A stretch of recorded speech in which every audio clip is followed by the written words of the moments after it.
పంచాయతీరాజ్ శాఖ మంత్రి పవన్ కళ్యాణ్కి ఒక సంతోషమైనటువంటి సందర్భం. వరుసబెట్టి చక్కగా పల్లె ప్రాంతాల అభివృద్ధికి శ్రీకారం చుట్టి శరవేగంగా చేసుకెళ్తున్నటువంటి వేళ ఆయనకి ఏదైతే పంచాయతీరాజ్ గ్రామీణాభివృద్ధి శాఖ ద్వారా చేపడుతున్న అభివృద్ధి కార్యక్రమాలని కేంద్ర ప్రభుత్వం గుర్తించి దీన్ దయాళ్ ఉపాధ్యాయ్ పంచాయత్ సతత్ వికాస్ పురస్కార్ ప్రకటించారు. నానాజీ దేశ్ముఖ్ సర్వోత్తమ్ పంచాయతీ సతత్ పురస్కార్ 2025 అవార్డులో భాగంగా జాతీయ స్థాయిలో ఆంధ్రప్రదేశ్ రాష్ట్రానికి 2వ స్థానం దక్కింది.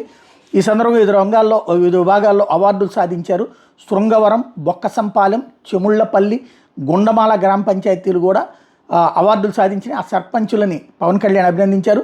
స్థానిక ప్రజాప్రతినిధులకి, అధికార యంత్రాంగానికి, గ్రామ ప్రజలకు అట్లాగే అన్ని విధాల సహాయ సహకారాలు అందిస్తున్న చంద్రబాబు నాయుడు గారికి ధన్యవాదాలను ప్రకటించారు. తద్వారా పంచాయతీరాజ్ శాఖకి అవార్డు తీసుకొచ్చి పెట్టారు పవన్ కళ్యాణ్. అది మరొకసారి స్పష్టమైంది. గ్రామీణ ప్రాంతాల అభివృద్ధికి ఆయన చేస్తున్న కృషికి కేంద్రం ఇచ్చిన గుర్తింపు.